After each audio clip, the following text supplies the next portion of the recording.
Hi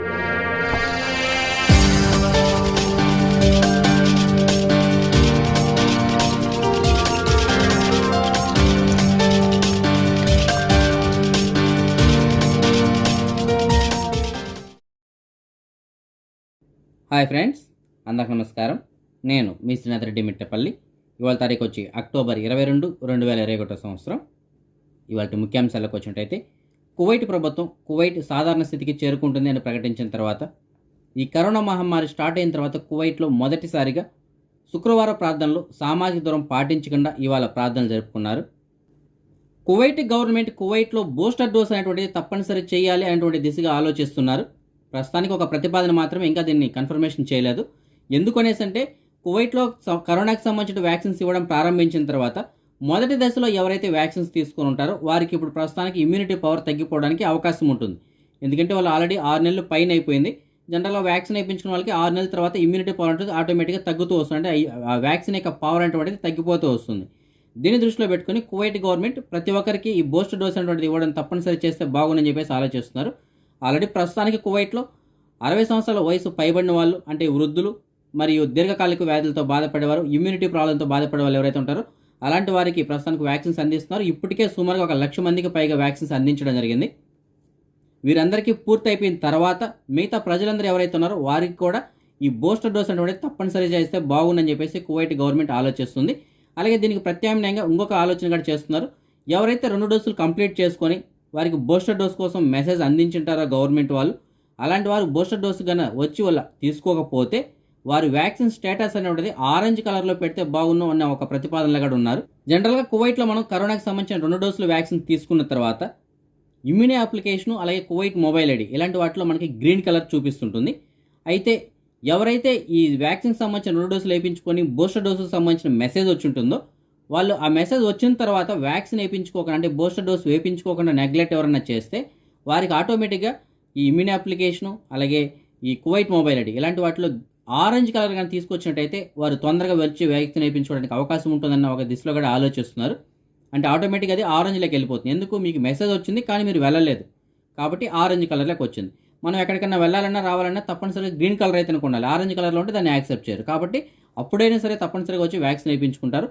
ఈ విధంగా చేస్తే కూడా బాగుందని చెప్పేసి ఒక ప్రతిపాదన తీసుకొచ్చారు. ఇవి ఇంకా ప్రతిపాదనలో మాత్రమే ఉన్నాయి. అయితే ఇవన్నీ ఇంకా రాబోయే రోజుల్లో దీన్ని ఇంప్లిమెంట్ చేయబోతారు. ప్రస్తుతానికైతే కనుక ఓన్లీ 2 డోసులు వ్యాక్సిన్ వేయించుకున్న వాళ్ళకి గ్రీన్ కలర్ ఉంటుంది, దాంతో వెళ్ళొచ్చు రావచ్చు. కానీ బూస్టర్ డోస్ అనేటువంటిది తీసుకోవడం వల్ల నష్టం అయితే కనుక ఏమీ ఉండదు, లాభమే ఉంటుంది. ఎందుకంటే ఈ వ్యాక్సిన్స్ అనేటువంటిది పర్మనెంట్ కాదు, టెంపరరీ మాత్రమే. అది ఒక 6 నెలలు, సంవత్సరం రోజులు మాత్రమే పనిచేస్తాయి. దాని తర్వాత మళ్ళీ మనం వ్యాక్సిన్ వేయించుకోవాల్సి ఉంటుంది. కాబట్టి ప్రస్తుతానికి గవర్నమెంట్ వాళ్ళు ఎలాగో మేము బూస్టర్ డోస్ ఫ్రీగానే ఇస్తామంటున్నారు కాబట్టి వ్యాక్సిన్ వేయించుకోవడానికే ట్రై చేయండి. కాకపోతే ఇప్పుడు ప్రస్తుతానికి సాధారణ ప్రజలందరికీ రీసెర్చ్ చేసుకోవడానికి అవకాశం లేదు కాబట్టి కొద్ది రోజులు ఆగినట్టయితే మనకు కూడా రీసెర్చ్ చేసుకోవడానికి అవకాశం ఇస్తారు. అప్పుడు అందరూ రీసెర్చ్ చేయించుకొని బూస్టర్ డోసులు కూడా తీసుకోండి. కువైట్లో ఎవరైనా అకామా కొట్టుకున్న తర్వాత వారికి సివిల్ ఐడి కార్డు రావడానికి కొంత టైం పడుతుంది. అయితే ఆ సివిల్ ఐడి కార్డు వచ్చే లోపు మనకి సివిల్ ఐడి కార్డు కింద చూపించుకోవడానికి కువైట్ మొబైల్ ఐడి అని చెప్పేసి ఒక అప్లికేషన్ ఉంది. ఆ విషయం మీకు అందరికీ తెలుసు కదా. ఆ ఐడి అయినటువంటిది మనం బయట వెళ్ళడానికి, అంటే బయట దేశాలకు వెళ్ళడానికి కానీ, బయట దేశాల నుంచి కువైట్కి రావడానికి కానీ, అలాగే కువైట్లో ఏదైనా గవర్నమెంట్ వాటికి సంబంధించిన ఐడి ప్రూఫ్ల కింద కూడా దీన్ని వాడుకోవచ్చు. సో అన్ని విధాలుగా అది ఉపయోగపడుతూ ఉంది. సో ఇది ప్రారంభించిన తర్వాత ఇది చాలా సక్సెస్ అయింది. దీన్ని దృష్టిలో పెట్టుకుని కువైట్ గవర్నమెంట్ ఇంకొక ఆలోచన కూడా చేస్తుంది. ఈ డ్రైవింగ్ లైసెన్స్, అలాగే దఫ్తర్లు, వీటికి సంబంధించి కూడా ఇలాంటి అప్లికేషన్ ఒకటి తీసుకొస్తే బాగుందని చెప్పేసి ఒక ప్రతిపాదన తీసుకొచ్చారు. ఎందుకంటే ఎవరైనా ఇంట్లో డ్రైవింగ్ లైసెన్స్ మర్చిపోయారు, బయట వచ్చేసారు. సో అలాంటి సమయంలో వాళ్ళ దగ్గర ఈ అప్లికేషన్ ఉందనుకోండి, ఆ అప్లికేషన్ వాళ్ళకి సంబంధించిన డ్రైవింగ్ లైసెన్స్, అలాగే దఫ్తర్ ఇవి చూపించి వారు సేఫ్గా ఉండొచ్చు అని చెప్పేసి ఒక ప్రతిపాదన ఉంది. సో దీని అయితే త్వరలో ఇంప్లిమెంట్ చేయడానికి కూడా ఆలోచిస్తున్నారు. మరి చూద్దాం, ఫ్యూచర్లో దీనికి సంబంధించిన అప్డేట్ ఏదైనా వస్తే నేను మీకు తెలియజేస్తాను. అలాగే గవర్నమెంట్ ఇంకొక ఆలోచనలు కూడా ఉంది. ఒక డిజిటల్ టెక్నాలజీ కూడా తీసుకురావాలని చెప్పేసి ఆలోచిస్తున్నారు. ఎందుకంటే ఇప్పుడు ప్రస్తుతానికి ఎవరైనా ట్రాఫిక్ ఉల్లంఘనలకు పాల్పడ్డారనుకోండి, వారికి మెసేజ్ అనేటువంటిది రాదు. సో వాళ్ళు ఎప్పుడు అకామా కొట్టడానికి వెళ్ళినప్పుడు కానీ, లేదంటే ఆన్లైన్లో చెక్ చేసినప్పుడు కానీ మీకు ఏ విధంగా ట్రాఫిక్ ఫైన్ ఉంది, దాన్ని క్లియర్ చేస్తే కానీ మీకు అకామా తగలదు, లేదంటే లైసెన్స్ రెన్యూవల్ అవ్వదు. ఇలాంటివి ఏదైనా జరుగుతుంటాయి. అయితే గవర్నమెంట్ ఆలోచిస్తుంది ఏంటంటే డిజిటల్ టెక్నాలజీ ఒకటి తీసుకొచ్చి ఎవరైనా ఉల్లంఘనలకు పాల్పడినట్టయితే వారికి వెంటనే ఒక మెసేజ్ రూపంలో వాళ్ళకి సందేశం వచ్చేస్తుంది. సో మీరు పలానా టైంలో పలానా సమయానికి మీరు ఈ విధంగా ట్రాఫిక్ ఉల్లంఘనలకు పాల్పడ్డారు, దానికి ఇంత అమౌంట్ కట్టాలని చెప్పేసి ఒక మెసేజ్ వచ్చేస్తుంది. అప్పుడు మనం వెంటనే అది అమౌంట్ క్లియర్ చేసుకోవడానికి అవకాశం ఉంటుంది. సో ఈ టెక్నాలజీని కూడా తీసుకురావాలని చెప్పేసి గవర్నమెంట్ ఆలోచిస్తుంది. సో వీటన్నిటికి సంబంధించినటువంటి అఫీషియల్ అప్డేట్ ఏదైనా వచ్చి గవర్నమెంట్ కనుక అఫీషియల్గా అనౌన్స్ చేసినట్టయితే నేను మీకు తెలియజేస్తాను. కువైట్ సాధారణ స్థితికి చేరుకుంటున్న సందర్భంగా కువైట్ ఇంటర్నేషనల్ ఎయిర్పోర్ట్ ఏదైతే ఉందో అది ఈ నెల 24వ తారీఖు నుంచి పూర్తి స్థాయిలో ప్రారంభం కాబోతుంది. అయితే టికెట్ ధరలు మాత్రం ఇప్పటికీ సేమ్ అలాగే ఉన్నాయి. కానీ ఒక లెక్క ప్రకారం అయితే ఈ టికెట్ ధరలు అనేటువంటి చాలా వరకు తగ్గిపోవడానికి అవకాశాలు ఉన్నాయి. ఎందుకంటే గతంలో కాకుండా ఇప్పుడు విమానాల సంఖ్య పెరుగుతుంది, ప్యాసింజర్ సంఖ్య పెరుగుతుంది. దీని కారణంగా డిమాండ్ అనేటువంటి తగ్గిపోతుంది కాబట్టి ఆటోమేటిక్గా ధరలు కూడా తగ్గుతాయని చెప్పేసి చెప్తున్నారు. ఒక అంచనా ప్రకారం మన ఇండియా నుంచి కువైట్కి రావడానికి ఒక 20,000లో కూడా మనకి టికెట్ లభించడానికి అవకాశాలు ఉన్నాయి. 20,000 ఇంకా తక్కువగా టికెట్లు దొరకడానికి అయితే అవకాశాలు ఉన్నాయి. అంటే సుమారు ఒక 100 దినాల్లో కూడా మనకి ఇండియా నుంచి కువైట్కి రావడానికి టికెట్లు దొరికేటువంటి అవకాశాలు ఉన్నాయి. అయితే అది బహుశా ఈ నెలాఖరికి కానీ రేపు నెలకు కానీ జరిగేటువంటి అవకాశం ఉంది. ప్రస్తుతానికి ఇంకా దీనికి సంబంధించిన షెడ్యూల్ కూడా విడుదల చేయలేదు. కువైట్కి సంబంధించిన డీజీసీఏ వాళ్ళు ఇంకా దీనికి సంబంధించిన షెడ్యూల్ని తయారు చేస్తున్నారు. అంటే కువైట్ ఇంటర్నేషనల్ ఎయిర్పోర్ట్ ద్వారా వెళ్ళి వచ్చేటువంటి విమానాలు ఏవైతే ఉంటాయో వాటికి సంబంధించిన షెడ్యూల్ని ఇంకా తయారు చేస్తున్నారు. వీటికి సంబంధించిన షెడ్యూల్ ఇంకా నెట్లోకి అయితే కనుక రాలేదు. ఇది వచ్చిన తర్వాత టికెట్ ధరలు అయితే కనుక తగ్గడానికి అవకాశం ఉంటుంది. కువైట్కి సంబంధించినటువంటి సిఐడి పోలీసు వాళ్ళు కువైట్లో ఉన్నటువంటి నకిలీ గృహ కార్మికుల కార్యాలయంపైన దాడులు అనేటువంటిది కొనసాగిస్తున్నారు. ఇవాళ కూడా ఒక నకిలీ గృహ కార్మికుల కార్యాలయంపైన దాడి చేసి అక్కడ ఉన్నటువంటి కొంతమంది గృహ కార్మికులని అదుపులో తీసుకున్నారు. ఒక ఏషియన్ వ్యక్తి ఈ గృహ కార్మికుల కార్యాలయాన్ని నడుపుతున్నారు. ఆ వ్యక్తి ఏం చేస్తున్నాడంటే ఎవరైతే ఇంట్లోంటి పారిపోయి ఉంటారో అలాంటి వారిని టార్గెట్ చేసి వారికి పని కల్పించడం, దాని ద్వారా ఇతను ఆదాయాన్ని అయితే సంపాదిస్తున్నాడు. అయితే సిఐడి పోలీసు వాళ్ళు దాడి చేసి అక్కడ ఉన్నటువంటి వాళ్ళందరినీ పట్టుకున్నారు. పట్టుకునే సమయంలో వీళ్ళు చెప్పినటువంటి సమాచారం మేరకు అందులో ఒక ఆవిడ ఆల్రెడీ గర్భవతిగా కూడా ఉందని చెప్తున్నారు. కువైట్కి సంబంధించిన పోలీసు వాళ్ళు చెప్తున్న దాని ప్రకారం ఈ నెలలో అంటే అక్టోబర్ 1వ తారీఖు నుంచి ఇప్పటి వరకు సుమారుగా ఒక 20 నకిలీ గృహ కార్మికుల కార్యాలయంపైన దాడి చేసినట్టు, అలాగే సుమారుగా ఒక 60 మందిని అదుపులో తీసుకున్నట్టు చెప్తున్నారు. ఫహైల్ ఏరియాలోని ఒక పాడుబడ్డ బిల్డింగ్లో కుళ్ళిపోయిన స్థితిలో ఉన్నటువంటి ఒక భారతదేశానికి సంబంధించిన వ్యక్తి యొక్క శవాన్ని పోలీసు వాళ్ళు గుర్తించారు. పోలీసు వాళ్ళు ప్రాథమికంగా అందించినటువంటి సమాచారం మేరకు ఈ వ్యక్తి లోకల్గా దొరికేటువంటి మద్యం ఏదైతే ఉందో దాన్ని సేవించడం, అలాంటి ఈ కల్తీ మద్యం సేవించడం వల్ల ఇతను చనిపోయినట్టు చెప్తున్నారు. అలాగే ఇతను చనిపోయి ఇప్పటికీ సుమారుగా 20 రోజులు అయ్యి ఉండొచ్చు అని కూడా చెప్తున్నారు. దీనికి సంబంధించిన పూర్తి వివరాల కోసం అని చెప్పేసి ప్రస్తుతానికి ఈ బాడీని ఫోరెన్సిక్ డిపార్ట్మెంట్ వాళ్ళకి అప్పచెప్పారు. గత కొంతకాలంగా కువైట్లో దొంగతనాలకు పాల్పడుతున్నటువంటి సౌదీ అరేబియాకి సంబంధించిన ఇద్దరు సోదరుల్ని కువైట్కి సంబంధించిన పోలీసు వాళ్ళు కువైట్లో అదుపులో తీసుకున్నారు. వీరిద్దరు ఏం చేస్తున్నారంటే ఒకరు వచ్చి నేను మున్సిపల్ ఆఫీసర్ అని చెప్పడం, అలాగే ఒక అతను వచ్చి నేను సీనియర్ పోలీస్ ఆఫీసర్ అని చెప్పి బయట దొంగతనాలకు పాల్పడుతున్నారు. కొన్ని షోరూంలో వీళ్ళు పెద్ద పెద్ద దొంగతనాలు చేశారు. అలాగే బయట కొంతమంది అజ్నబీలు అంటే మనలాంటి ప్రవాసీలు ఎవరైతే ఉంటారో వారిని కూడా బెదిరించి వారి దగ్గర డబ్బులు కూడా వీళ్ళు దొంగతనం చేశారు. వీళ్ళని అదుపులో తీసుకుని విచారించిన తర్వాత మొదటగా వీళ్ళు చెప్తున్న దాని ప్రకారం ఏంటంటే ఇప్పటివరకు సుమారుగా ఒక 7 పెద్ద పెద్ద దొంగతనాలు చేసినట్టు, చిన్న దొంగతనాలు అయితే చాలా ఎక్కువగానే చేశామని చెప్పేసి ఒప్పుకున్నారంట. ఇంకా దీనికి సంబంధించిన పూర్తి వివరాల కోసం, అలాగే ఇంకా ఏదైనా పెద్ద పెద్ద దొంగతనాలు చేశారా అనే దానికోసం పోలీసు వాళ్ళు ఇంకా విచారణ కొనసాగిస్తున్నారు. మన భారతదేశ ప్రభుత్వం మన భారతదేశం మొత్తం మీద ఇప్పటి వరకు సుమారుగా 100 కోట్ల డోసులకు పైగానే ఈ కరోనా టీకాలు అందించారు. ఇప్పటి వరకు మనకు అందినటువంటి సమాచారం మేరకు 100,59,00,000 కరోనా టీకాల యొక్క డోసులను ఇప్పటి వరకు అందించారు. అది సింగిల్ డోసు కావచ్చు, డబుల్ డోసు కావచ్చు, అన్ని కలిపి 100 కోట్ల డోసులను ఇప్పటి వరకు అందించారు. సో ఇది మన భారతదేశానికి ఎంతో గర్వకారణం. ఎందుకంటే ఇన్ని డోసులు అనేటువంటిది ప్రపంచంలో ఇంతవరకు ఏ దేశం కానీ అందించలేదు. మన భారతదేశం మొదటిసారిగా ఘనతను దక్కించుకుంది. దీనిపై మన భారతదేశ ప్రధానమంత్రి అయినటువంటి నరేంద్ర మోడీ గారు మాట్లాడుతూ మనం ఇన్ని వ్యాక్సిన్స్ అందించాం, ఇది మనకి ఎంతో గర్వకారణం. దీనికి ప్రతి ఒక్కరి కృషి అయితే ఉంది. సైంటిస్టులు కావచ్చు, అలాగే లోకల్గా ఉన్నటువంటి డాక్టర్లు కావచ్చు, అలాగే ప్రజల యొక్క సహకారం కూడా చాలా ఎక్కువగా ఉంది. దీని కారణం చేత మనం ఈ విజయాన్ని సాధించగలిగాం. అయితే మనం వ్యాక్సిన్స్ అందించాం కదా, మనకి కరోనా వల్ల ఇంకా ఎలాంటి ప్రాబ్లం లేదు అని మాత్రం అనుకోకండి. సో మనం వ్యాక్సిన్స్ మాత్రం అందించగలిగాం.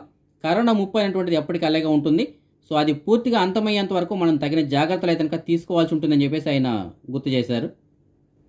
కువైట్లో ఉన్న వైఎస్ఆర్ సేవా సమితి వాళ్ళు హైదరాబాద్లో ఉన్నటువంటి లహరి ఓల్డేజ్ హోమ్లో గొప్ప అన్నదాన కార్యక్రమం, అలాగే అక్కడ ఉన్నటువంటి వృద్ధులందరికీ కొత్త బట్టలని అందించారు. ఈ వైఎస్ఆర్ సేవా సమితి వాళ్ళు భవిష్యత్తులో ఇలాంటి కార్యక్రమాలు మరిన్ని చేపట్టి ఉన్నత స్థాయికి ఎదగాలని చెప్పేసి మనం కూడా ఆశిద్దాం.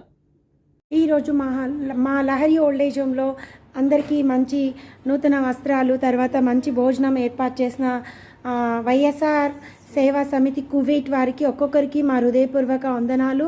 ఈరోజు మా లహరి ఓల్డేజ్ హోమ్ చౌదరిగూడ హైదరాబాద్ నందు మాకు కావాల్సినవి అన్నీ కూడా వీళ్ళకి పండగకి నూతన వస్త్రాలు, తర్వాత మంచి ఫుడ్ ఏర్పాటు చేసినందుకు థ్యాంక్ యూ సో మచ్. ఒక్కొక్కరికి పేరు పేరున మా హృదయపూర్వక వందనాలు.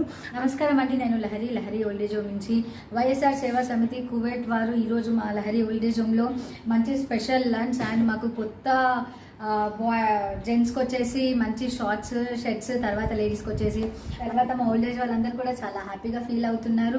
మిమ్మల్ని గాడ్ బ్లెస్ చేయాలని మనస్ఫూర్తిగా కోరుకుంటున్నాము.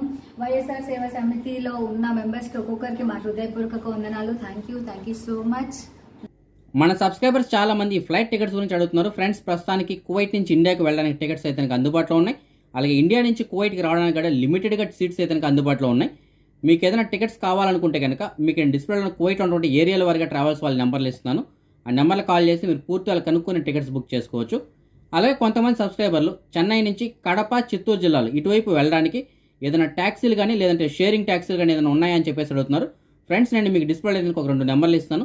వీళ్ళు ప్రతిరోజు చెన్నై నుంచి కడప, చిత్తూరు జిల్లాలకి, అలాగే చిత్తూరు జిల్లా కడపల నుంచి చెన్నైకి డైలీ సర్వీసులు ఉంటాయి.